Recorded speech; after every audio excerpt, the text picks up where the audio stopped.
Very good evening to all of you.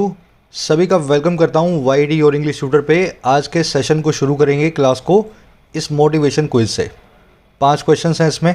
एक question आपको RC का मिलेगा, एक क्वेश्चन मिलेगा कंजंक्शंस का और 3 क्वेश्चंस मिलेंगे एरर्स के, है ना। अब आपको ये पाँचों question RC, conjunction, grammar, vocab सब के सब कॉन्सेप्ट पढ़ने को मिलेंगे इस आर्टिकल के दौरान। मैं चाहता हूँ पूरे मन से आप आधा घंटा इन्वेस्ट करो, 5 में से 5 मार्क्स आपको इस क्विज़ में मिले ताकि आपको पता लगे आपने कितना सीखा। वीडियो के लास्ट में इस क्विज़ का आपको मिल जाएगा सॉल्यूशन। शुरू कर लेते हैं। आज सुबह का फर्स्ट आर्टिकल है इन्वेस्टिगेट द डील, इसका टाइटल है। रफाल डील के ऊपर ये आर्टिकल लिखा हुआ है, बहुत ही प्यारा लिखा हुआ आर्टिकल है। मेरा नाम है अमन बहल, बाय प्रोफेशन मैं गवर्नमेंट सर्वेंट हूँ। इन क्लासेस के जरिए आपको एसएससी, बैंक्स, यूपीएससी की तैयारी करवाता हूँ। शुरू कर लें, चलिए आइए कुछ नया सीखते हैं।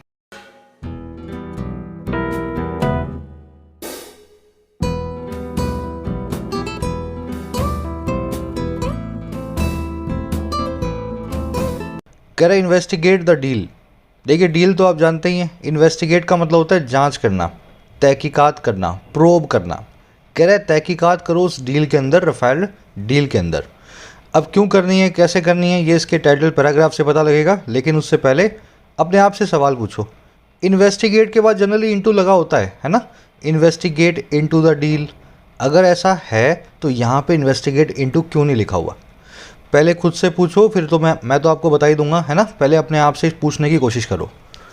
कह the role of middle man in both the bid process and the Rafale sale agreement must be proved.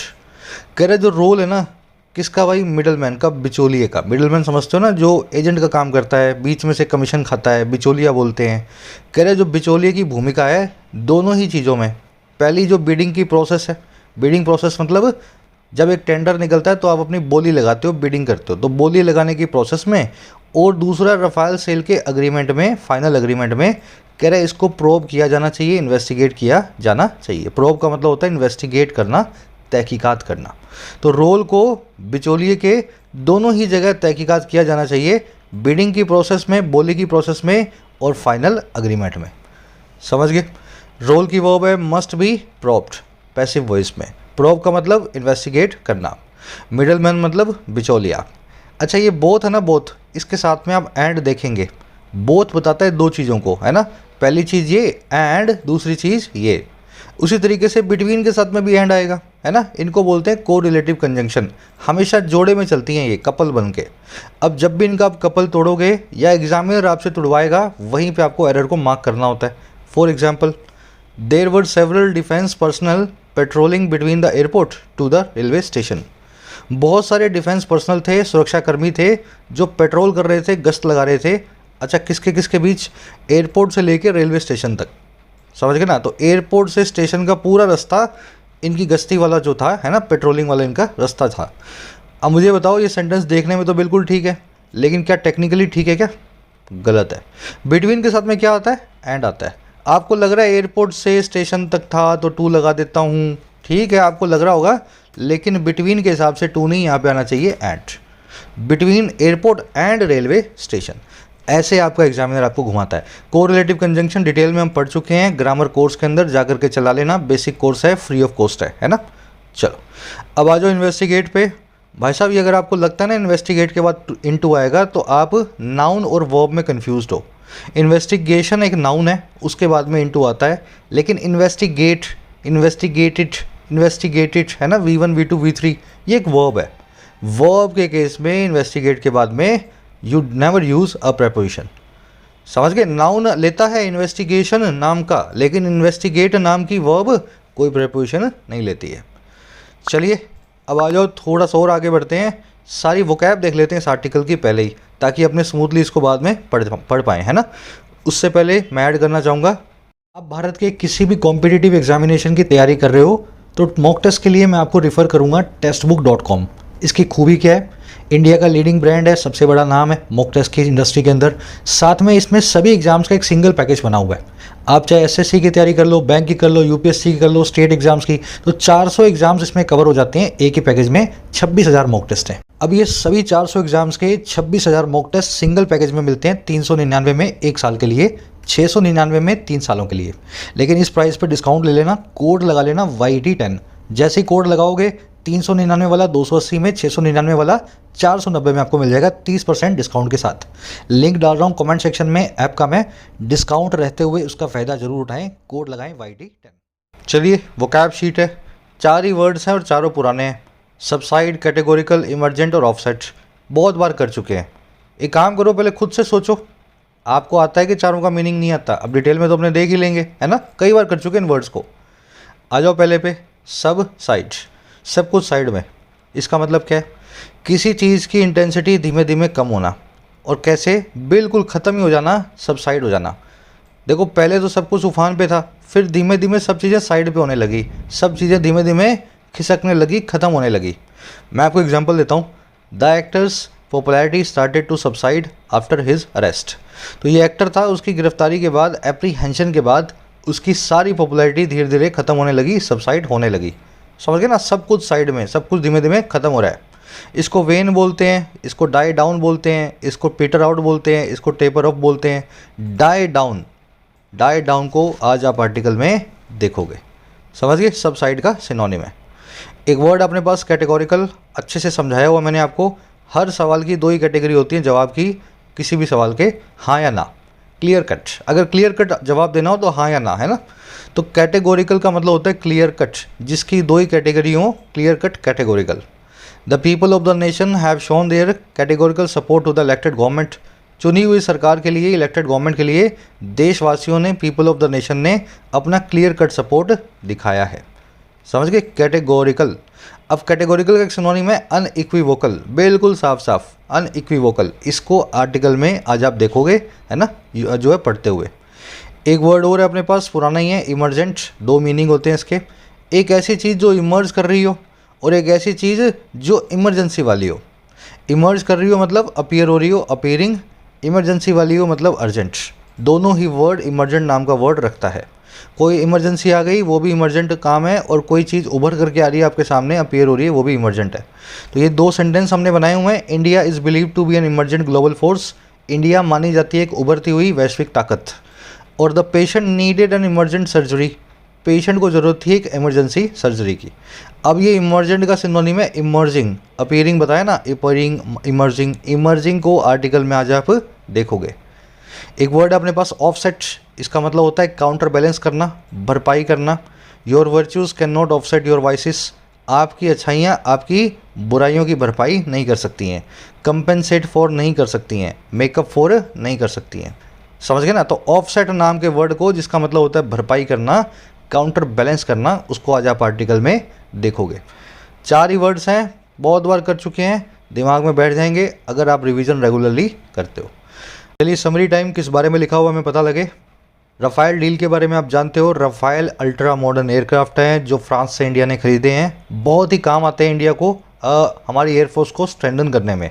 लेकिन इस डील का एक बुरा एस्पेक्ट ये है कि इस डील पे छींटे लगे हुए हैं करप्शन के। ऐसा कहा जाता है कि इंडिया में कई बिचौलियों को बहुत लाखों डॉलर्स मिले हैं, यूरो मिले हैं इस डील को पूरा करवाने के लिए। अब एक नया खुलासा ये हुआ है फ्रांस के एक मीडिया हाउस की तरफ से कि रफ़ाएल डील में वास्तव में लाखों मिलियन यूरोज़ मिले हुए हैं एक बिचौलिए को इंडिया में, और ये मिले हैं यूपीए की सरकार के वक्त। दूसरी चीज़ ये पता लगी है कि कांग्रेस सरकार जब चली गई, बीजेपी की सरकार आई, तो बीजेपी की सरकार के वक्त सीबीआई को ये बात अच्छे से पता थी, लेकिन सीबीआई ने कभी भी इसका खुलासा नहीं किया। हमारा आर्टिकल कह रहा है कि सब मिले हुए हैं, ऐसी डील्स के अंदर सब ने पैसा कमाया है। ज़रूरत तो है हमें रफ़ाएल एयरक्राफ्ट की, लेकिन उससे भी ज़्यादा हमें ज़रूरत ये है कि डिफेंस के प्रोक्योरमेंट सिस्टम को स्ट्रीमलाइन करें, उसमें सुधार लेके आएँ, ताकि बिचौलियों को बाहर निकाला जा सके और इंडिया टैक्स पेयर के पैसे को सही तरीके से इस्तेमाल करके बिना करप्शन के डिफेंस इक्विपमेंट को खरीद सके। समझ गए? बस आज इसकी यही समरी है। आज इसकी टोन है सजेस्टिंग, एडवाइस कर रहा है इंडिया को क्या करना चाहिए, और एक अच्छी टोन होती है राइचस, क्या सही है क्या गलत है ना, राइचस, एथिकल, इस टाइप की टोन भी आज के आर्टिकल में आप महसूस करेंगे। शुरू कर लेते हैं आर्टिकल को। चलिए, उससे पहले अपनी ऐप को डाउनलोड कर लेना, योर इंग्लिश ट्यूटर को, प्ले स्टोर से। सारा कंटेंट आपको जो मैं यूट्यूब पे देता हूँ उसी लेवल का कंटेंट पेड कोर्सेज में अफोर्डेबल प्राइसेस में ऐप पे भी अवेलेबल है। जैसे राइटिंग स्किल्स का कोर्स है, बेसिक से एडवांस कैसे लिखा जाए, है ना। इस कोर्स पे भी कोड चल रहा है YT200, 699 वाला 499 में आपको मिल जाता है। कोर्सेज के दाम बढ़ने वाले हैं क्योंकि GST इंक्लूड होने वाला है। अगले महीने से प्रोबेबली जीएसटी आपको लगने लगेगा। बैंकिंग का कॉम्बो पड़ा है 124 में, प्री और मेंस, 1 महीने की वैलिडिटी के साथ। खूब सारा कंटेंट आप देख सकते हो। कोर्सेज रिलेटेड कोई भी क्वेरी हो इस नंबर पे व्हाट्सअप करें, आपको रिप्लाई मिल जाएगा। चलिए, कह रहा more than a year following the arrival of the first batch of the 36 Rafale fighter jets from France, the controversy over L'Affaire Rafale refuses to die down. Notwithstanding the high quality of the planes and their fit to the requirements of the Indian Air Force, which has been desperate to augment its fighter squadrons. सबसे पहले बता रहा है मामला क्या है। कह रहा है 1 साल से ज़्यादा के बाद, more than a year, following मतलब बाद में, है ना, आफ्टर। कह रहा है 1 साल से ज़्यादा के आफ्टर या बाद में, और किसके, अराइवल के, और किन का, पहले बैच का रफ़ाइल एयरक्राफ्ट के फाइटर जेट्स के जो थे 36, और कहाँ से, फ्रांस से। तो कह रहे फ्रांस से 36 जेट एयरक्राफ्ट के पहले जत्थे, पहले बैच के अराइवल के 1 साल से ज़्यादा के बाद भी, 1 साल हो चुका है। कह रहा हुआ क्या, जो कंट्रोवर्सी है ना, जो विवाद है, और किसके ऊपर, लफेयर जो है रफ़ाइल के ऊपर। अफेयर मतलब मामला, ला मतलब द, ये एक फ्रेंच वर्ड है। लफेयर का मतलब होता है स्कैंडल, मामला, है ना। तो कह रहा है इस स्कैंडल जो है रफ़ाइल का, ये आज भी मना करता है, ये कंट्रोवर्सी है, ये आज भी मना करती है कि वो डाई डाउन हो, वो ख़त्म हो या सब साइड हो। ये कंट्रोवर्सी आज भी जिंदा है। कह रहे ये कैसे जिंदा है, बावजूद, नॉट विद स्टैंडिंग, बावजूद उस हाई क्वालिटी ऑफ प्लेन्स के और उनके फिट के, कितने वो फिटनेस वाले हैं, और किसके लिए, रिक्वायरमेंट के लिए इंडियन एयरफोर्स की। और ये वो इंडियन एयरफोर्स है जो डेस्परेट है, जो आतुर है, जो कीन है, जो ईगर है, जो अर्निस्ट है कि वो ऑगमेंट करे, वो स्ट्रेंथन करे और मजबूत बनाए अपने फाइटर स्क्वाड्रन को, फाइटर टीम्स को। समझ गए। तो 1 साल से ज़्यादा हो गया है, पहला बैच आ भी गया है, कंट्रोवर्सी आज भी इस स्कैंडल पे ख़त्म नहीं हुई है। ये कंट्रोवर्सी बावजूद इस चीज़ के चल रही है कि ये प्लेन जो है बहुत हाई क्वालिटी के हैं और हमारी रिक्वायरमेंट के हिसाब से बहुत ज़रूरी भी हैं इंडियन एयरफोर्स की। और इंडियन एयरफोर्स जो बड़ी डेस्परेट हुई है कि कैसे भी करके चाइना को काउंटर करने के लिए अपने फाइटर स्क्वाड्रंस को ऑगमेंट करे, उनको और ज़्यादा मजबूत बनाए अपने fighter squadrons. Simple sentence, controversy की वर्ब है रिफ्यूजेस, है ना। इंडियन एयरफोर्स के लिए रिलेटिव प्रोनाउन आया विच, और इसकी वर्ब है has been desperate. Indian Air Force एक प्रॉपर नाउन है, आई बड़ा, ए बड़ा, एफ बड़ा, सरकारी संस्था है, तो द लगा हुआ है इसके आगे। और प्रॉपर नाउन्स के लिए हम विच नाम के रिलेटिव प्रोनाउन को यूज़ करते हैं, दैट को यूज़ नहीं करते हैं। ऑगमेंट का मतलब होता है इंक्रीज करना, एम्पावर करना, स्ट्रेंथन करना, मजबूत बनाना, है ना। स्क्वाड्रन मतलब कई सारे प्लेन्स का एक फ्लीट होता है, फ्लीट का एक छोटा पार्ट होता है स्क्वाड्रन, है ना, जो इंडिपेंडेंटली वर्क कर भी सकता है लेकिन बहुत कुछ नहीं कर सकता। 3 से 4 प्लेन जो एक दूसरे को सपोर्ट करते हैं वो स्क्वाड्रन कहलाते हैं। नॉट विद स्टैंडिंग इसका मतलब होता है बावजूद। इसकी देखो, डिस्पाइट, इंस्पाइट ऑफ और नॉट विद स्टैंडिंग एक ही बात है ना, तीनों का मतलब है बावजूद। यहाँ पे डिस्पाइट भी आ सकता था, इंस्पाइट ऑफ भी आ सकता था। याद रखना, डिस्पाइट के बाद ऑफ कभी मत लगाया ना, डिस्पाइट के बाद ऑफ कभी नहीं आएगा, और इंस्पाइट के बाद में हमेशा ऑफ आता है, ज़रूरी है। डाई डाउन आप देख चुके हो, है ना, सबसाइड होना, एंड होना, वेन होना, पीटर आउट होना, किसी चीज़ का धीमे धीमे ख़त्म हो जाना। चलिए आगे बढ़ते हैं। ये एक फ्रेंच वर्ड है लफेयर, इसको बोलते हैं स्कैंडल। कह रहा है Mediapart, a French portal, has now published a set of alleged fake invoices and claimed that Dassault Aviation paid middleman and defense contractor Sushen Gupta over 7 million in kickbacks between 7 and 12, when the Congress-led UPA was in power, and has claimed that the CBI had proof of this since October 18। अब बता रहा नई development क्या हुई है, 1 साल तो हो गया, कैसे ये स्कैंडल आज भी जिंदा है। कह रहा है मीडियापार्ट, जो कि एक फ्रेंच पोर्टल है, फ्रेंच की एक न्यूज़ एजेंसी है, ऐसा समझ लो। कह रहा है इसने पब्लिश किया है या पब्लिश कर चुकी है एक सेट को, और किसके, कथित तौर पे फेक इन्वॉइसेस के, फेक मतलब नकली इन्वॉइसेस के, तो नकली बिलों के एक सेट को इसने पब्लिश किया है अपने न्यूज़ जो है वेबसाइट पे। और इसी मीडियापार्ट ने क्लेम भी ठोका है, दावा भी ठोका है कि डसॉल्ट एविएशन जो कंपनी है जो बनाती है रफ़ाइल को, इसने पे किया है सुसेन गुप्ता नाम के आदमी को 7 यूरो, है ना, 7 मिलियन यूरो। ये सुसेन गुप्ता कौन है, ये मिडल मैन और डिफेंस कॉन्ट्रैक्टर, ये बीचौलिया भी है और डिफेंस का कॉन्ट्रैक्टर भी है ना, दोनों एक ही आदमी है जो है सुसेन गुप्ता। और ये क्यों दिया है, ये दिया है किक बैक्स में 7 से 12 के बीच में। किक बैक क्या होता है, कमर्शियल ब्राइब, है ना, किसी डील के लिए सामने वाले को रिश्वत देना, किक मार के आपको मैंने बैक दिया है कुछ पैसा, तो ऐसा इसने मीडियापार्ट ने क्लेम किया है। अब ये काम कब हुआ भाई, इतने पैसे इसको कब मिले हैं? जब कांग्रेस की लीड अगुवाई में यूपीए सरकार पावर में थी उस वक्त मिले हैं। और इस मीडिया पार्ट ने क्या कर दिया, साथ में ये भी क्लेम कर दिया कि सीबीआई का इस चीज़ को लेके प्रूफ था 2018 से, सिंस अक्टूबर 18, लेकिन सीबीआई कभी बोली नहीं। समझ गए? मीडिया पार्ट की जो वर्ब है हैज़ नाउ पब्लिश्ड, इसकी दूसरी वर्ब है क्लेम्ड, द सॉल्ट एविएशन की वर्ब है पेड, कांग्रेस लेड यूपीआई की वर्ब है was power, was in power है ना, वॉज। अच्छा, मीडिया पार्ट की एक और वर्ब है हैज़ क्लेम्ड, है ना, सीबीआई की वर्ब है हैड।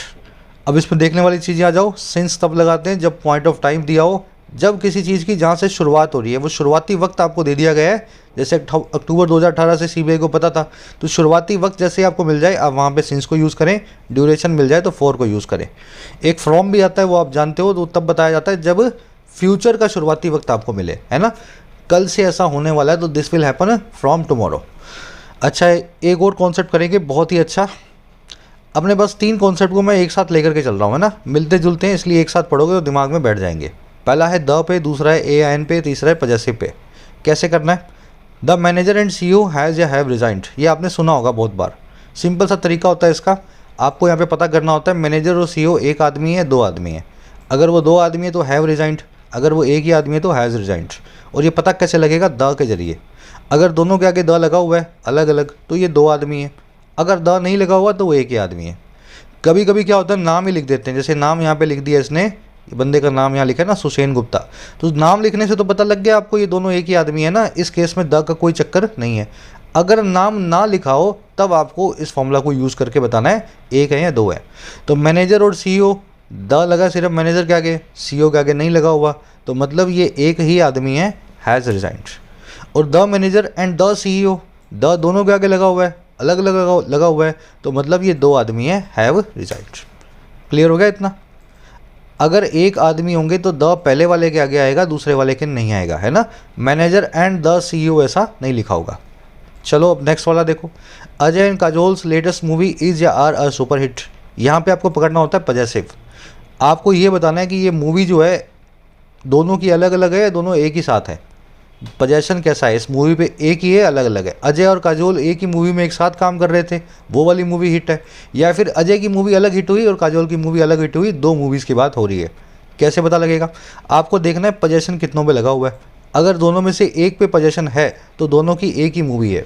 अजय एंड काजोल्स का मतलब है अजय और काजोल जिस मूवी में इकट्ठे काम कर रहे थे, एक ही मूवी है, तो यहाँ पे आएगा इज़। ठीक है, लेकिन ये देखो अजयज एंड काजोल्स लेटेस्ट मूवी, अब ये 2 अलग अलग मूवीज़ हैं। अजय ने किसी और एक्ट्रेस के साथ में काम किया है, काजोल ने किसी और एक्टर के साथ में काम किया है, अलग अलग मूवीज़ हैं, तो भाई साहब यहाँ लगेगा आर। एक केस ये भी बनता है अजयज एंड काजोल लेटेस्ट मूवी। आप बोलो सर एक के आगे लगाना है तो अजय के लगा देता हूँ, काजोल के ना लगाऊँ। ध्यान रखना अगर पजेशन लगेगा तो काजोल के ही लगेगा, समझ गए। अजयज लिख के काजोल मत लगाया ना।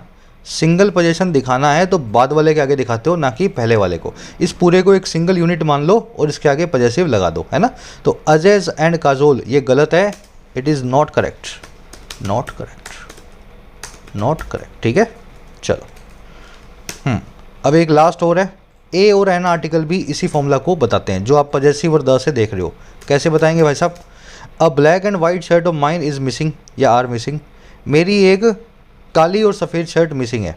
अब दिक्कत ये है कि शर्ट तुम्हारी एक ही थी जो काली भी थी और सफ़ेद भी थी, या 2 शर्ट्स थी, एक काली थी और एक सफ़ेद थी। पता लगेगा ये इस अ आर्टिकल से। अगर एक ही लगा हुआ है अ ब्लैक एंड वाइट के आगे तो ये एक ही टी शर्ट थी, इसका मतलब है इज़ मिसिंग। और अ black and a white T shirt लिखा हुआ है, दोनों अलग अलग टी शर्ट हैं, है ना। अ ब्लैक अ वाइट, एक सफ़ेद एक काली, 2 टी शर्ट्स हैं, तो यहाँ पे आर मिसिंग। बहुत सिंपल फॉर्मूलाज हैं, एक साथ लेके बता रहा हूँ, है ना। तीनों को जब साथ में लोगे ना तो आपकी पूरी पिक्चर क्लियर हो जाएगी दिमाग में। एग्जामिनर आपको कैसे ये पजेशन आर्टिकल दिखा करके कंफ्यूज करता है। समझ में आ गया? स्क्रीनशॉट ले लो इसका।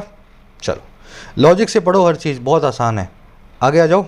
कह रहा है earlier investigations including by the Hindu had revealed procedural violations, raised questions over high price of the fighters, the choice of offset partners, the removal of anti corruption clauses, waiving the requirement of a bank guarantee, among other issues related to India France Intergovernmental Agreement या IGA signed in 2016। अब कह रहे हैं इससे पहले क्या हुआ था? कह रहा है ये तो ठीक है, इसने मीडिया पार्ट ने बताया, इससे पहले भी कुछ हुआ है।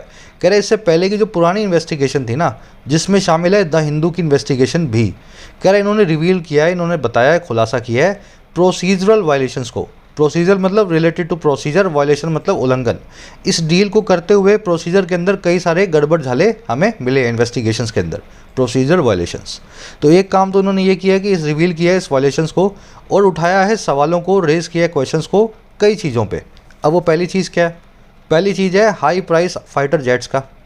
दूसरी चीज़ है जो चॉइस थी, जो चुनाव थी ऑफसेट पार्टनर्स की। ये मैं समझा दूंगा ऑफसेट पार्टनर अभी क्या होते हैं, अभी इसको थोड़ा सा साइड में रख दो, ठीक है।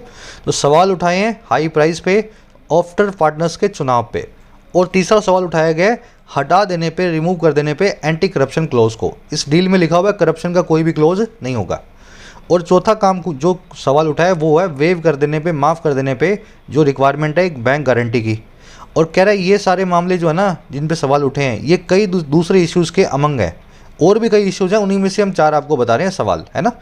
कह रहा है ये सारे के सारे इशू रिलेटेड हैं एक IGA से, इंटर गवर्नमेंटल एग्रीमेंट से, जो हुआ है 2 सरकारों के बीच, इंडिया और फ्रांस की, जो साइन हुआ था 2016 में। तो ये सारी इन्वेस्टिगेशंस में ऐसे सभी सवाल उठ चुके हैं। कई न्यूज़पेपर्स ने, कई जर्नलिस्ट ने इस तरह के क्वेश्चंस को रेज़ किया है। समझ गए? सिंपल सेंटेंस है बिल्कुल। Investigations had revealed and investigations had raised, 2 verbs हैं इन्वेस्टिगेशन की। प्रोसीजर वायलेशन मैंने आपको समझा दिया। अब देख लो, इसमें देखने वाली चीज़, आप पूछोगे सर ये ऑफसेट पार्टनर होता क्या है? ध्यान से समझो। ऑफसेट वर्ड आप देख चुके हो, जो भरपाई करे, कंपेंसेट फॉर करे, है ना, मेकअप फॉर करे, काउंटर बैलेंस करे। ऑफसेट डील होती है जनरली डिफेंस डील्स के साथ में ही। अपनी सरकार ने फ्रांस से $5 बिलियन के एयरक्राफ्ट खरीदे। फ्रांस की सरकार ने क्या बोला, ये एयरक्राफ्ट आप जब लोगे ना तो $5 बिलियन जो आप दे रहे हो उसके बदले में हम आपको एक गिफ्ट देंगे। अब गिफ्ट क्या होगा? हम इंडिया में आएंगे, किसी कंपनी के साथ मिल करके कुछ छोटा मोटा काम करेंगे, आपके लोगों को 1-2 साल तक बेरोजगार जो हैं उनको रोजगार देंगे, या फिर कुछ भी इस तरह का आपको एक डील मिलेगी आपको जिसमें आपके लोगों को फ़ायदा हो। तो 5 करोड़ में से या 5 बिलियन में से 1 बिलियन जो आपको वापस मिल जाए अगले 5 से 10 सालों के अंदर। तो ये जो डील होगी ना, ये ऑफसेट करेगी हमारे इंपोर्ट को, जो हमने पैसा लगाया है उसकी भरपाई करेगी कुछ हद तक, है ना, एडिशनल डील है। तो इस डील के लिए जब पार्टनर आप ढूंढते हो वो कहलाते हैं ऑफसेट पार्टनर। ये डसॉल्ट इंडिया में आकर के कौन सी सरकारी कंपनी में पैसा लगाएगी जहाँ पे लोगों को रोजगार देगी, ऐसे पार्टनर को तलाशना, ये कहलाएगा चॉइस ऑफ ऑफसेट पार्टनर्स। समझ गए ना? ऑफसेट पार्टनर, ऑफसेट डील अब कभी भी आप नहीं भूलोगे। ऐसी डील जो मेन डील में इंपोर्ट के बिल को कम करे, थोड़ा सा ल्यूक्रेटिव बनाए पूरी डील को। बढ़े आगे, चलो। ऑफसेट वर्ड से जुड़ा हुआ है वर्ड। कह रहा है media parts articles point to dubious role of middleman both in the proposal to buy 126 aircraft that was withdrawn and later in the intergovernmental agreement या IGA for flyaway aircraft in 2016। कह रहा है media part के जो article हैं point two करते हैं, इशारा करते हैं, और किसकी तरफ? उस शक भरे सस्पिशियस रोल की तरफ जो है बिचौलिए का, मिडलमैन का, दोनों ही चीज़ों में। अच्छा, कौन कौन सी? पहली चीज़ तो जो प्रपोजल है 126 एयरक्राफ्ट खरीदने का, बाय करने का, जिसको विड्रॉ कर लिया गया, जिसको बाद में प्रपोजल को हटा दिया गया। और दूसरा लेटर बाद में क्या हुआ, जो इंटर गवर्नमेंटल एग्रीमेंट हुआ फ्लाई अवे एयरक्राफ्ट के लिए 2016 के अंदर। तो मीडिया आर्टिकल जो है ना मीडिया पार्ट के, दोनों की तरफ इशारा करते हैं कि मिडलमैन, बिचौलिया दोनों में ही शामिल था। समझ गए? अब देखो इसमें देखने वाली चीज़, आर्टिकल्स की वो point two, plural noun plural verb, है ना। दैट की वर्ब है वॉज विड्रॉन। दैट आया है प्रपोजल के लिए, वो प्रपोजल जो बाय करने का था 126 एयरक्राफ्ट को। अच्छा, एयरक्राफ्ट, इसको देख के कुछ याद आया आपको? एयरक्राफ्ट एक ऐसा वर्ड है जो कभी भी अपनी फॉर्म को चेंज नहीं करता। 126 है ना, तब भी एयरक्राफ्ट, पीछे एस नहीं लगा हुआ, और एक होता तब भी एयरक्राफ्ट, पीछे एस नहीं आता। Singular is equal to plural, ऐसे बहुत सारे नाउन्स हैं इंग्लिश में, एयरक्राफ्ट, स्पेसक्राफ्ट, होवरक्राफ्ट, स्पीसीज। अगर एक स्पीसीज है, प्रजाति है, तब भी स्पीसीज, 1000 स्पीसीज हैं तब भी स्पीसीज। वेयरबाउट्स, फिश, स्वाइन, कोन, कोड, हेयर, सीरीज, है ना। ये सारे वर्ड्स ऐसे वर्ड्स हैं इंग्लिश में जो सिंगुलर हों चाहे प्लूरल हों, अपनी फॉर्म को कभी चेंज नहीं करते। याद रह जाएगा, नाउन चैप्टर में पढ़ चुके हैं इनको डिटेल में, है ना। चलो, फ्लाई एयरक्राफ्ट क्या होता है? चलो अब ज़्यादा डिटेल में नहीं जाएंगे, मोटा मोटा आपको समझा देता हूँ। फ्लाई अवे एयरक्राफ्ट का मतलब है मोटी मोटी एयरक्राफ्ट की कॉस्ट जो है उसके बारे में डील हुई है। इस एयरक्राफ्ट के पीछे जो R&D हुई थी, इस एयरक्राफ्ट को बनाने में जो कमीशन लगेंगी, इस एयरक्राफ्ट के मेंटेनेंस में जो भी काम जो खर्चा होगा, उसकी डील हमने नहीं की। 2016 में सिर्फ ये डील हुई थी कि ये एयरक्राफ्ट को बनाने का जो खर्चा है ना मोटा मोटा, इसके ऊपर हम एक डील कर लेते हैं। ये फ्लाई अवे एयरक्राफ्ट, आप इसको फ्लाई करके अवे ले जाओ, है ना, ज़्यादा आपके काम का नहीं है बस ये। चलो आगे बढ़े। In April 2021, Mediapart had detailed the French anti-corruption agency had found that Dassault had accounted for payments of over €1 million to a company run by Mr. Gupta for the manufactures of 50 models of the Rafale. The company does not specialize in making models, besides paying several million euros in secret commissions to offshore accounts and shell companies. अब बता रहा है French anti corruption agency जो है उसका क्या कहना है। मीडिया पार्ट तो ठीक है, तो कह रहा है मीडिया पार्ट जो है डिटेल कर चुका था, इस चीज़ को डिटेल में बता चुका था। डैट वो ये कि कौन सी बात है कि फ्रांस की जो एंटी करप्शन भ्रष्टाचार निरोधक जो ब्यूरो है, एजेंसी है, उसने ऐसा पाया था। क्या पाया कि डसॉल्ट ने अकाउंट फोर किया था। डसॉल्ट ने अपनी अकाउंटिंग बुक में लिखा था उन पेमेंट्स को जो है €1 मिलियन से ज़्यादा की एक ऐसी कंपनी को जो चलाई जाती है मिस्टर गुप्ता के द्वारा, रन की जा रही है मिस्टर गुप्ता के द्वारा। और किसके लिए? मैन्युफैक्चर करने के लिए 50 मॉडल्स को रफ़ाएल के। तो 50 मॉडल को रफ़ाएल को बनाने के लिए मिस्टर गुप्ता की कंपनी को, जो गुप्ता जी इंडिया की हैं, उनकी कंपनी को €1 मिलियन दे दिए। अब दिक्कत क्या है, ये कंपनी इस मॉडल को बनाती नहीं है। The company does not specialize in making models. ये मिस्टर गुप्ता पूरी डील में शामिल है ना, बिचौली हैं। इन्होंने अपनी कंपनी बनाई फ्रांस में जाके और फ्रांस से डसॉल्ट से पैसे ले आए। कह रहा साथ ही साथ ये तो काम कर ही दिया इन्होंने, अपनी किताब में लिख ही दिया $1 मिलियन हमने दिए हैं, है ना। कह रहा साथ ही साथ पे करने के कई मिलियन यूरोज सीक्रेट कमीशंस में ऑफ शोर अकाउंट्स को, विदेशी अकाउंटों को, और शेल कंपनियों को, नकली कंपनियों को। तो ऐसा हुआ इस पूरे मामले में, फ्रांस की एंटी करप्शन एजेंसी ने बताया। समझ गए। मीडिया पार्ट की वर्ब है हैड डिटेल्ड, करप्शन एजेंसी की वर्ब है हैड फाउंड, डसॉल्ट की वर्ब है हैड अकाउंटेड फॉर, कंपनी की वर्ब है डज नॉट स्पेशलाइज, है ना। अब देखने वाली चीज़ें इसमें बिसाइड्स जानते हो आप, साथ ही साथ ऑफ शोर, एक वर्ड है ऑफ शोर, एक वर्ड है ऑन शोर। शोर मतलब समंदर का किनारा, ऑफ शोर का मतलब है किनारे से बाहर, मतलब विदेश में। हमारे शोर पे कोई काम नहीं हो रहा, हमारे समंदर पे कोई काम नहीं हो रहा, हमारे टापू से, हमारे बंदरगाह से पार जाके, मतलब कि विदेश में। तो ऑफ शोर का मतलब होता है फॉरेन, और ऑन शोर का मतलब होता है देसी, यानी कि लोकल। समझ गए दोनों वर्ड्स। अब ये ऑफ शोर का एक सिनोनिम और भी है, ओवरसीज़, सात समंदर पार, मतलब फॉरेन। तो ऑफ शोर और ओवरसीज़ दोनों विदेश की बात करते हैं, फॉरेन की बात करते हैं। ऑन शोर लोकल की बात करता है, देसी की बात करता है। चलो एक और चीज़ मैं आपको बताना चाह रहा था यहाँ, हाँ, अकाउंट फॉर। अकाउंट फॉर एक फ्रेजल वर्ब बोल लो, है ना। इसका मतलब होता है हिसाब देना। अब इसके दो मीनिंग है, एक लिटरल, एक फ्रेजल। लिटरल का मतलब है इसमें, इस मीनिंग के अंदर आप कुछ ज़्यादा दिमाग नहीं लगाओगे। लिटरल मीनिंग मतलब जैसा लिखा हुआ वैसा लिखा हुआ है ना, इसमें ज़्यादा इमेजिनेशन आपको नहीं करनी है। लिटरल मीनिंग होता है अकाउंट फॉर करने का, हिसाब देना, वास्तव में अकाउंटिंग बुक्स में, अपने खाता बही के अंदर किसी ट्रांजैक्शन को नोट करना, to record an entry in accounting books. Phrasal meaning क्या होता है, किसी काम के लिए जिम्मेवार होना। आप किसी चीज़ का हिसाब वैसे भी तो दे सकते हो ना। आप कहते हो ना भगवान तेरे से हिसाब लेगा, तो भगवान कोई खाते में हिसाब थोड़ा ना चढ़ा रहा है तुम्हारा। हिसाब लेगा मतलब तुम्हें अपना हिसाब देना है ना। तुम्हें जो काम किया उसके लिए रिस्पॉन्सिबल होना है। तो फ्रेजल मीनिंग होता है हिसाब देना, और लिटरल मीनिंग होता है खाते की किताब में हिसाब लिखना। हिसाब देना वो भी हिसाब देना ही है। तो सारी फ्रेजल वर्ब्स के दो मीनिंग होते हैं, लिटरल और फ्रेजल, आपको दिमाग में रखने चाहिए। अब मैं दिखा देता हूँ उनको यूज़ कैसे करना है। We need to account for the losses in our books. हमें हमारे लॉसेज को हमारी बुक्स में चढ़ाना पड़ेगा, अकाउंट फॉर करना पड़ेगा। और we need to account for our sins one day. हमें अपने पापों का कभी ना कभी हिसाब देना पड़ेगा। तो लॉसेस का हिसाब दोगे अपनी किताब में, खाता बही में, और पापों का हिसाब दोगे भगवान को, अकाउंट फॉर करोगे। तो अकाउंट फॉर दोनों ही काम करती है। थोड़ा डिटेल में जा रहा हूँ मैं, लेकिन कन्फ्यूजन होती है जब आदमी एक मीनिंग जानता है और दूसरा नहीं जानता, फिर वो सोचता है यार सर ने बताया था वो गलत होगा, है ना। चलो, it has also alleged that he had supplied classified documents related to IGA to Dassault Aviation, even as talks between Dassault the Indian negotiating team were deadlocked over the key issue of benchmark pricing।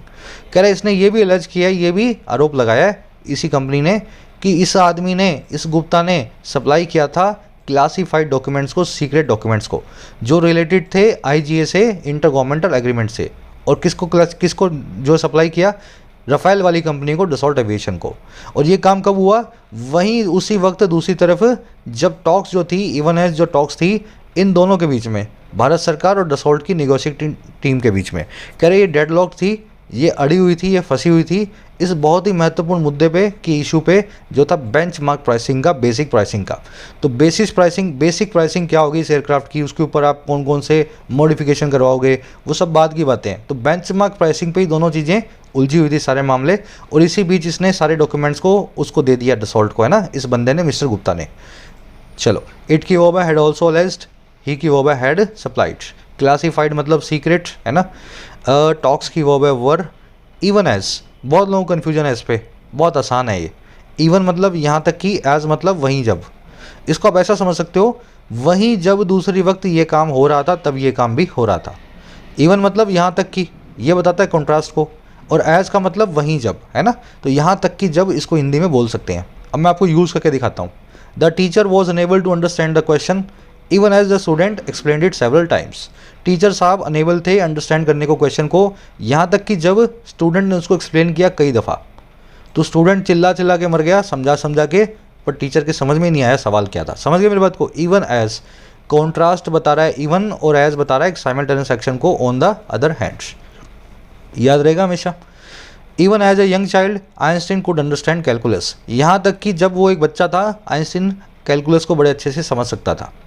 तो ऐसे इस even as को आपको use करना होता है। आज के क्विज में यूज़ करवाऊंगा, ये कंजंक्शन भी है, एडवर्ब भी है, दोनों तरीके से यूज़ होती है। आपको यूज़ करोगे, सीखोगे, तभी कनेक्टर्स वाले क्वेश्चन आप जो है बैंक में कर पाओगे, है ना। चलो, डिटेल में एक एक कंजंक्शन को पकड़ लो, उस पर नोट्स बना लो, 4-4 बार उनको यूज़ कर लो। वो कंजंक्शन आप ज़िंदगी भर नहीं भूलोगे। कभी इवन एज को उठा लिया, कभी मच एज को उठा लिया। कह रहा है इन इट्स प्राइस रिलेटेड या redacted audit report on Rafale deal, the CAG report table in Parliament in February 29, while examining the earlier bid process between 7 to 12, had pointed out procedural violations in defence procurement. Dassault's technical bid was rejected and later it was allowed to incorporate India-specific enhancement to meet bid compliant qualitative requirement. अब ये लंबे से sentence में बात कर रहा है उस डिपार्टमेंट की जिसमें मैं भी काम करता हूँ, है ना, जिसका मैं भी हिस्सा हूँ। कह रहा है अपनी प्राइस रिजेक्टेड ऑडिट रिपोर्ट में, कौन सी ऑडिट रिपोर्ट, जो प्राइस को रिडेक्ट कर रही है। रिडेक्ट का मतलब क्या होता है, सुधार करना।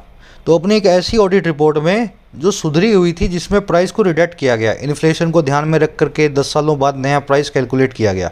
अब ये पूरी ऑडिट रिपोर्ट किस पे थी, रफाल डील की।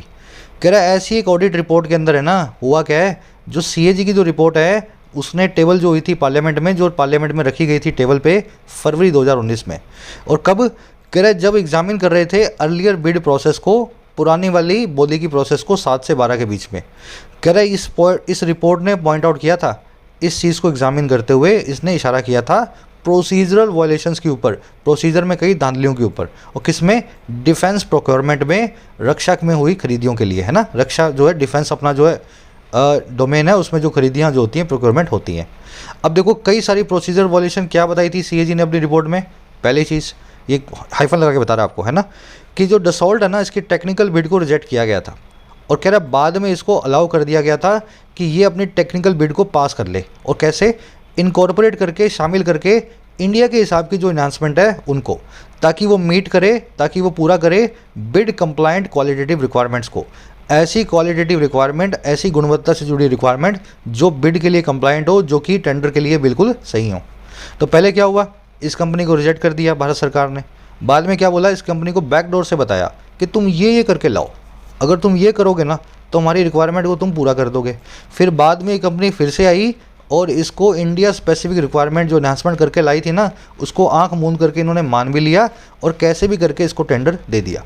ऐसा CAG ने बताया, CAG ने अपनी रिपोर्ट में, कि ऐसी ही प्रोसीजर में धांधली हुई है, इसी कंपनी को टेंडर देने पे सब के सब उतारू थे। समझ गए। CAG रिपोर्ट की वो pointed out examining present participle simultaneous action, जब एग्जामिन कर रहे थे तभी पॉइंट आउट किया था, है ना। प्रोसीजर वायलेशन आपको मैंने बता दिया, प्रोसीजर में हुई धांधलियाँ। प्रोक्योरमेंट, डिफेंस प्रोक्योरमेंट या परचेज का मतलब है किसी चीज़ की खरीदी, है ना, परचेज बोलते हैं प्रोक्योरमेंट को। टेक्निकल बिड का मतलब है वॉज रिजेक्टेड, इट की वर्ब है वॉज अलाउड। बिड कंप्लाइंट मतलब जो बिड के लिए कंप्लाइड हो, जो कंप्लाइंट हो पूरे के पूरे टेंडर के लिए, है ना, टेंडर के हिसाब से बिल्कुल सही हो। चलिए, तो CAG जिस ऑर्गेनाइजेशन में मैं काम करता हूँ, सरकारी संस्था में, उसके यही काम होते हैं, है ना। किसी मामले की जांच करना, उसमें से करप्शन को ढूंढना, पूरे एनालिसिस के साथ में। अब इसी चक्कर में क्या हमें घूमना पड़ता है बहुत सारा, जहाँ पे क्लू मिले उस शहर में पहुँच जाओ, उस डिपार्टमेंट में पहुँच जाओ, वहाँ जाके रेड मारो और उनकी पूरी ऑडिट करो, है ना, उनका डॉक्यूमेंट सारे निकालो। चलिए आगे बढ़े। कह रहा था report also unequivocally stated that the defense acquisition process needed reforms and streamlining, points that are buttressed by new revelations that shed light on the role of defense middlemen in mucking up the procurement process to favor a particular vendor। अब इस report में एक चीज़ और लिखी हुई है, ये तो बता ही दिया हमने, रिपोर्ट सजेस्ट भी करती है। सीएजी का काम होता है लास्ट में एक एडवाइस देना सरकार को कि अब ये करो, है ना। तो रिपोर्ट जो है अनइक्विवोकली स्टेट करती है। अब देखो अनइक्विवोकली मतलब कैटेगोरिकली, साफ साफ क्लियर कट रिपोर्ट में लिखा हुआ है, स्टेट किया हुआ है दैट वो ये कि डिफेंस एक्विजिशन की जो प्रोसेस है, डिफेंस में जो आप खरीदी करते हो, एक्वायर करते हो, प्रोक्योर करते हो, इसकी जो प्रोसेस है इसमें ज़रूरत है सुधारों की और स्ट्रीमलाइनिंग की। स्ट्रीमलाइनिंग होती है फाइन ट्यूनिंग, रिकैलिब्रेटिंग, नए तरीके से सोचो, मिडलमैन को बाहर निकालो, है ना, नया डिपार्टमेंट बना दो सरकारी जो मिडलमैन का काम करेगा। तो स्ट्रीमलाइन करो, रिफॉर्म करो, सुधार लाओ, ऐसा सीएजी ने अपनी रिपोर्ट में लिख के दिया है।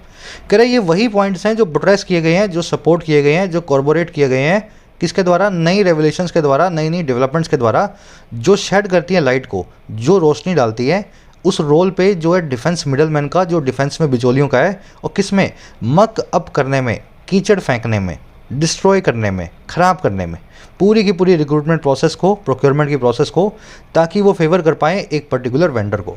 तो ये जो बिचौलिया होता है ना, ये पूरी प्रोसेस में कीचड़ फैलाता है ताकि इसको पैसे मिलें और किसी संस्था को सरकार से एक कॉन्ट्रैक्ट दिला दे। ये आजकल नई नई रेवलेशन हमें यही बता रही है कि इस बिचौलिए को निकालना पड़ेगा, है ना। और ये सीएजी अपनी रिपोर्ट में भी लिख करके आ चुका है 2 साल पहले कि बिचौलिया ही दुश्मन है अपना, है ना, बिचौलिए को पकड़ो और उसको बाहर निकालो। समझ गए। रिपोर्ट की वर्ब स्टेटेड, डिफेंस एक्विजिशन की प्रोसेस की वर्ब है नीडेड, दैट की वर्ब है आर बट्रेस्ड, है ना, यहाँ पे दैट की वर्ब है शेड लाइट। मकअप करना मतलब क्या होता है, मक का मतलब होता है कीचड़, किसी चीज़ पे कीचड़ फेंकना। इसका मतलब होता है या तो बर्बाद करना, रूइन करना, या कंटेमिनेट करना। सब कुछ साफ़ सुथरा है, वहाँ पे आपने कंटेमिनेशन फैला दिया, प्रदूषण फैला दिया, कीचड़ मार के उसको ख़राब कर दिया। तो ये पूरी डील को ही ख़राब करते हैं बिचौलिए। वेंडर का मतलब होता है कोई भी फर्म, है ना, जो आती है कोई टेंडर वेंडर के अंदर बोली लगाती है, अपना माल बेचती है, वेंडर कहलाती है। बड़े आगे। At the very least investigative agencies such as the CBI and the ED must probe mister Gupta's role in the bid process and IGA. कह रहा कम से कम एट द वेरी लीस्ट जो इन्वेस्टिगेटिव एजेंसी है ना, जैसे कि सीबीआई है और ईडी है, कह रहा इनको प्रोब करना चाहिए, पूरी जांच करनी चाहिए इस गुप्ते के रोल की पूरी बिड की प्रोसेस में और इंटर गवर्नमेंटल एग्रीमेंट में। और कुछ करो ना करो, इसको तो ढंग से धरो, है ना, गुप्ता को, इसकी पूरी जांच पड़ताल करो। एजेंसीज की वो है मस्ट प्रोब, प्रोब का मतलब है इन्वेस्टिगेट करना, जांच करना, तहकीकात करना। कह रहा the government can not just wish away the questions that are repeatedly emerging about the Rafale deal and must open investigation into the procurement process. अब सरकार क्या करेगी, कह रहा सरकार सीधे सीधे विश अवे नहीं कर सकती। अब ये क्या होता है भाई, विश कर रहे हो आपकी अवे हो जाए कोई चीज़, भगवान से प्रार्थना कर रहे हो कि चलो यार मेरा पीछा छुड़ाओ इससे, विश कर रहे हो भगवान से कि अवे हो जाए, है ना, मेरा पीछा छूट जाए। इसको गेट रीड ऑफ भी बोलते हैं, डिस्पोज ऑफ भी बोलते हैं। कह रहा है सरकार सीधे सीधे पीछा नहीं छुड़ा सकती, विश अवे नहीं कर सकती इन सवालों से जो कि बार बार इमर्ज हो रहे हैं, उभर करके आ रहे हैं राफेल डील के बारे में। और सरकार को ओपन करना ही पड़ेगा इन्वेस्टिगेशन को, एक जांच को, और किसके अंदर, पूरी खरीदी की प्रोसेस में, रिक्रूटमेंट प्रोक्योरमेंट प्रोसेस में। तो सवालों को बचाने या बचने से कुछ होगा नहीं, अल्टीमेटली एक ढंग की इन्वेस्टिगेशन करवाओ और ताकि पता लगे किसने क्या किया था। गवर्नमेंट की वर्ब है can not wish away, that की वर्ब है आर इमर्जिंग, और दैट की वर्ब है ये गवर्नमेंट की दूसरी वर्ब है मस्ट ओपन, है ना, can not wish away and must open, 2 verbs हैं गवर्नमेंट की। इन्वेस्टिगेशन के बाद में इनटू आता है, इन्वेस्टिगेट के बाद में नहीं आता, ऊपर बताया था ना, देखो इन्वेस्टिगेशन नाउन है, इनटू लगा हुआ है। Wish away, dispose of, get rid of, सब एक दूसरे के सिनोनिम है। गलती ये है कि इनके बाद में ओ डबल एफ वाला ऑफ मत लगाया ना, ठीक है। Dispose of, get rid of, single F वाला ऑफ, ना कि डबल एफ वाला। बढ़े आगे। कह रहा after all defence preparedness and national security interest dictate the operational readiness goes hand in hand with procedure propriety in defence procurement. कह रहा ऐसा करना क्यों है, ये सब तामझाम क्यों करनी है। कह रहा सब चीज़ों के बाद में ना डिफेंस प्रिपेयर्डनेस जो हमारी है ना, प्रिपेयर्डनेस का मतलब है डिफेंस के तौर पे हम कितने तैयार हैं, इधर से हमला हुआ तो इधर से हम तैयार खड़े थे। तो ये हमारी जो तैयारी है देश की सुरक्षा को लेके, और नेशनल सिक्योरिटी जो इंटरेस्ट है हमारे, वही डिक्टेट करते हैं, वही डिटरमाइन ये डिसाइड करेंगे। और किसको? वो ये डिक्टेट करेंगे कि हमारी जो ऑपरेशनल रेडीनेस है वो जाती है हैंड इन हैंड। हमारी ऑपरेशन करने की जो तैयारी है वो हाथ से हाथ मिला के मिली हुई है, और किसके साथ में? प्रोसीजरल प्रॉपर्टी के साथ में। प्रोसीजर के अंदर कितने प्रॉपर हम हैं, कितने अप्रोप्रिएट हैं, और किस में? डिफेंस प्रोक्योरमेंट में। अगर आप डिफेंस प्रोक्योरमेंट को बिना करप्शन के करते हो तो आप एक ऐसे देश हो जिसकी ऑपरेशनल रेडीनेस बहुत अच्छी है, सस्ता माल खरीदते हो, बिना करप्शन के खरीदते हो, देशभक्त हो, है ना। और यही चीज़ जो है ना, ये बताती है आपकी डिफेंस प्रिपेयर्डनेस को, नेशनल सिक्योरिटी इंटरेस्ट को, ओवरऑल अपने देश की सिक्योरिटी को लेके कितना आप संजीदा हो। समझ गए? तो हैंड इन हैंड की बात है। अगर यहाँ करप्शन कर रहे हो तो कल को देश की हिफाजत करने में भी आप करप्शन का जो कुछ ना कुछ निशान देखोगे।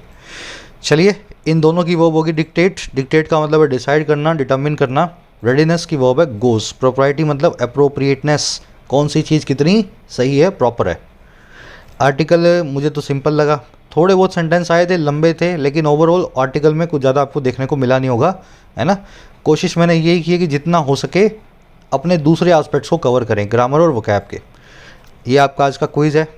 अब देखो, ये लास्ट वाला तो आप ही करोगे, इसमें मुझे देख के बताओ ये वर्ड ठीक है या नहीं है।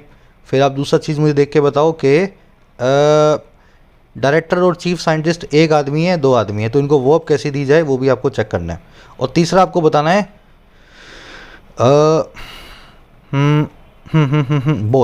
बोथ नाम की कोरिलेटिव कंजंक्शन कैसे यूज़ होती है। हिंट मैंने आपको दे दी है, 3 एरर्स इसमें आपको मिलेंगी, तीनों को ढूंढ के बताओ। फर्स्ट वाले में ऑफसेट पार्टनर पूरा डिटेल में मैंने आपको समझा दिया। तो ये 4 आपके पास ऑप्शन है, इनमें से कौन सा पार्टनर ऑफसेट पार्टनर आपके हिसाब से कहलाएगा। सेकंड वाले में आपको यूज़ करना है इवन एज कंजंक्शन को, ये मैं आपको करवा देता हूँ। इवन एज का काम होता है दो कॉन्ट्रास्ट वाली चीज़ों को मिलाना जो एक ही वक्त पे हो रही हो। यहाँ तक कि जब आइंस्टीन बच्चा था वो कैलकुलस कर लेता था, यहाँ तक कि जब ऐसा था तब भी ऐसा हो गया। समझ गए ना, कॉन्ट्रास्ट है और दोनों चीज़ें एक साथ हो रही है ना। यहाँ तक कि मैंने अभी खाना खाया ही था पर फिर भी मुझे भूख लगी, मतलब दो चीज़ें कॉन्ट्रास्ट में। अब देखो, स्टेटमेंट एक ये है कि इंडिया जो है lost the finals in a hair raising contest. India ने हेयर रेजिंग कॉन्टेस्ट में, रोंगटे खड़े कर देने वाले कॉन्टेस्ट में फाइनल को लूज़ कर दिया। दूसरा काम, the result was not surprising considering several elite players were not the part of the squad. Result अपने आप में सरप्राइजिंग नहीं था, इस चीज़ को कंसिडर करते हुए कई बड़े खिलाड़ी टीम का हिस्सा नहीं थे। तीसरा, the team has never lost a match on this very ground. Team ने कभी भी इस खास ग्राउंड पे एक भी मैच को नहीं लूज़ किया है, लेकिन फिर भी टीम लूज़ कर गई है ना। दोनों चीज़ें पकड़ लो कॉन्ट्रास्ट वाली। यहाँ पे टीम हार गई और यहाँ पे कह रहे हैं टीम की हार बिल्कुल भी सरप्राइजिंग नहीं थी। इसमें कॉन्ट्रास्ट क्या है? अरे टीम हार गई और टीम की हार सरप्राइजिंग नहीं थी, ये कोई कॉन्ट्रास्ट थोड़े ना है। ये दोनों चीज़ें तो एक दूसरे को सपोर्ट कर रही हैं। मैं कह रहा हूँ यार वो पेपर फेल हो गया और मुझे पता था वो फेल होगा, पढ़ता तो था नहीं वो, है ना। तो दोनों बातें तो एक दूसरे को सपोर्ट कर रही है ना। मैं यूँ बोलूँ वो पेपर में फेल हो गया पर रात भर पढ़ता था, तो ये बातें होगी कॉन्ट्रास्ट वाली। तो सबसे पहला इवन एज का झंझट ही है कि आप कॉन्ट्रास्ट को पकड़ो ताकि इवन को सेटिस्फाई करो और फिर एज को सेटिस्फाई करो, दोनों चीज़ें एक ही वक्त पे हो रही हों, है ना। तो ए स्टेटमेंट ए और स्टेटमेंट सी एक दूसरे को इवन एज से जोड़ सकती हैं। कैसे जुड़ेगी? The team lost the finals in hair raising contest. Team ने फाइनल को रोंगटे खड़े कर देने वाले कॉन्सेप्ट में हारा, कॉन्टेस्ट में हारा। Even as the team has never lost a match on this very ground. यहाँ तक कि जबकि दूसरे हाथ टीम ने इस ग्राउंड पे कभी भी कोई मैच नहीं हारा। तो अभी तक ये रिकॉर्ड था हमारा ना हारने का, लेकिन फिर भी इस बार हम हार गए, है ना। दोनों कॉन्ट्रास्ट बता रहे हैं, स्टेटमेंट ए और सी आपका आंसर बनेगी। ये होता है स्टार्टर्स और कनेक्टर्स में आपको यूज़ करके दिखाना होता है ना। चलिए मुलाकात लेंगे नेक्स्ट क्लास में आपसे, नेक्स्ट सेशन में। एक लाइक और एक शेयर ज़रूर से देना। दे दोगे तो चैनल को ग्रोथ मिलेगी, नहीं दोगे तो मैं तो पढ़ा ही रहा हूँ आपको, लेकिन मोटिवेशन बहुत मिलता है मुझे ना जब चैनल ग्रो होता है। कोई भी क्वेरी हो रिलेटिंग टू कोर्सेज इस नंबर पे व्हाट्सअप करें। Until then signing out.